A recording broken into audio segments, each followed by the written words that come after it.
My name is Siti Nur Sabrina binti Wahab. My matric number is 067300. Okay guys, so today I would like to share with you all about the case between Ali and Daniel that we have been discussed in the report. Okay, now let's look to the question first. Okay, based on the question, the situation given where Daniel had entered into a contract for the sale of his land in Gambang to his friend named Ali. A few days later, Daniel and Ali had a quarrel over some personal matters. So, Daniel refused to transfer the land to Ali. In order to prevent the transfer, Daniel had formed a development company known as Daniel Builder Sendirian Berhad, which is the company, and he then transferred the land to the company that he had formed. Okay, now the situation is Ali wished to seek a court order to compel Daniel and the company to transfer the land to him. Okay, so we will see further about the issue that have been found in the case. So let we move to the issues of this situation. There are two issues that can be determined, which are the first one is whether Ali can compel Daniel and Daniel Builders Sendirian Berhad to transfer the land to him over the fact that Daniel transferred the land to the company. And the second issue is whether the court will lift the corporate bill pertaining to transaction on the land. Assalamualaikum warahmatullahi wabarakatuh, and hi, my name is Nurul Taki binti Abdul Rahim, matric number 067327. I will explain about the first issue that happened based on the case given according to the relevant law and cases. Okay, for the first issue, Ali can compel Daniel and Daniel Builder Sendirian Berhad to transfer the land to him over the fact that Daniel transferred the land to the company according to the principles of a separate legal entity. This can be referred under Section 21, where a company shall be capable of exercising all the functions of a body corporate and have the full capacity to carry on or undertake any business activity, including to sue and be sued, to acquire, own, hold, develop or dispose of any property, and to do any act which it may do or to enter into transactions. Also, a company shall have the full rights, powers, and privilege for the purpose mentioned in the subsection 1. Next, the case between Ali and Daniel can be linked to the famous case that was established the doctrine of separate legal entity, which is Salman versus A. Solomon and Co. Mr. Aaron Solomon, who a sole shareholder and director, had formed a limited liability corporation and had to declare bankruptcy. Liquidator had filed a lawsuit against Mr. Aaron Solomon to recover their debts. Meanwhile, the court had determined that the firm was a different legal entity from Mr. Aaron Solomon and that the company's obligations were not Mr. Aaron Solomon's personal debts. As a result, the liquidator could not detain Mr. Aaron Solomon's personal asset to settle the company's debt. Next, I will pass to the next presenter. Assalamualaikum. My name is Adam Amirul bin Mahmud Afandi. My matric number is 067001. Without hesitation, I would like to switch the slide presentation regarding exception to the doctrine of separate legal personality, which is lifting the corporate veil. As the company is a separate legal entity, it has been provided with a veil compared to that of individuals who are managing the company. One of the key benefits of forming a business is the corporation veil, which offers liability protection against lawsuits and creditors. However, there are some extraordinary situations in which the court might disregard the company's principle of a separate legal entity and take away the limited liability that its owners and members are entitled to. The phrase lifting the veil of incorporation or lifting the corporate veil is used to describe this. In other words, if the court feels that such veil has been used for any wrongful purpose, the court lifts the corporate veil and makes the individual, which is shareholders or directors, personally liable for the corporation's actions or debts which they have done or are doing in the company's name. The corporate bill may be lifted in either of the following wills, which are judicial exceptions and statutory exceptions.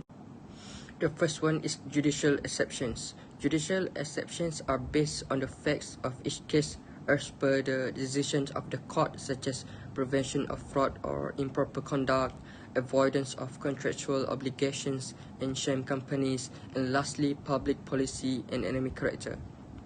Regarding prevention of fraud or improper conduct, no court will assist fraudulent scheme. The separate personality of a company has frequently been used as a cover for illegal activities, such as cheating creditors or subverting the intent of the law. The court may, in such circumstances, pierce the veil of incorporation. Apart from that is avoidance of contractual obligations and sham companies. There are instances where a person forms a company to enable him or her to avoid fulfilling legal duties.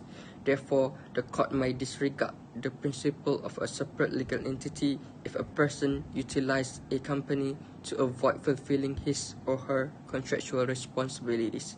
Last but not least, public policy or enemy character. The court may also lift the corporate veil if the public policy requires it. A company assumes an enemy character if the persons in control of its affairs are residents of an enemy country.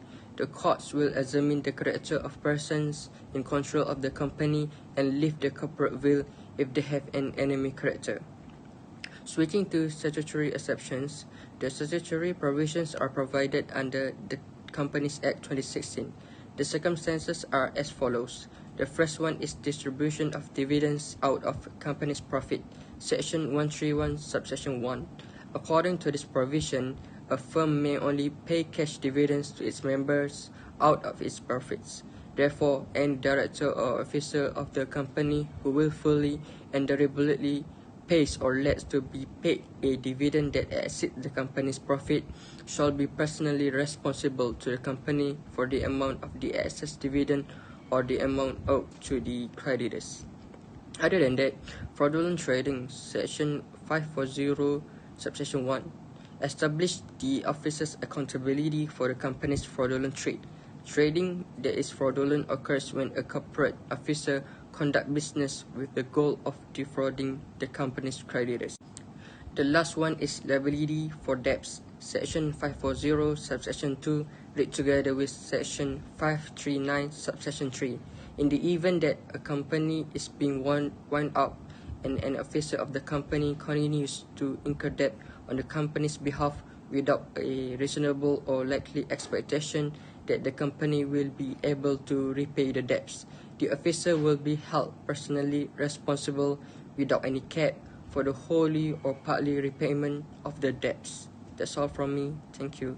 Assalamualaikum. My name is Nur Najib Saidah binti Yahya. My matching number 067335. Let's move to the cases. These cases were illustrated by Malaysian Federal Court, and the first one is about Menang Corporation M. Sendirian Berhad versus Pioneer Heaven Sendirian Berhad. This case happened when Menang Corporation as plaintiff had joined together with Pioneer Heaven in order to develop a piece of land. After that, Menang Corporation M. Sendirian Berhad sued due to fraudulent, which may also relate to breach of trust. Due to the court, the transfer of a piece of land was fraudulent and a breach of trust case. Hence, the court ordered that the land need to be transferred back to Pioneer Heaven Sendirian Berhad, and it would then to be transferred to Menang Corporation and Sendirian Berhad. Another related case above is about RHB Bank Berhad versus Seaview Properties Sendirian Berhad and organizations. This case happened when RHB Bank was a plaintiff, had lent an amount of money to Seaview Properties with guarantee on a piece of land. Seaview Properties had transferred the land to a third party, which was unbeneficial to RHB Bank Berhad. Because of that, RHB Bank sued Seaview Properties due to sham transactions. According to the court, the transfer was a sham transaction and the corporate veil could be lifted just to hold the directors of Seaview Properties personally accountable for the transfer. Hence, the court ordered that the land need to be transferred back to Seaview Properties Sdn Berhad and organisation and subsequently transferred to RHB Bank Berhad as the contract earlier. I'll pass to the next presenter. Assalamualaikum. My name is Ahmad Mustafa. According to this case, by applying the principle, Daniel Builder can enter the contract to purchase the land based on case Salomon v. A. Salomon and Co. Ltd. However, there are the exception to the separate legal entity rule under judicial accession since the land has been transferred from Daniel to Daniel's Builder Sdn Berhad with intention to prevent the transfer to Ali. Since they have a legal separate entity between Daniel and Daniel Builder Sdn Berhad, the land now belongs to the company and the company become the legal owner of the land. But based on the situation of Ali and Daniel, the case of Minang Corporation Sdn Berhad v. Pioneer Heaven Sdn Berhad could be relevant in that show that the court may be willing to lift the corporate veil and Daniel personally liable for a transfer of land if there is evidence of fraud or a breach of trust. Also, according to Ali and Daniel's situation, the decision in the case of RHB Bank Berhad v. Seaview Properties Sdn Berhad and OS 2018 may be relevant to the situation of Ali and Daniel.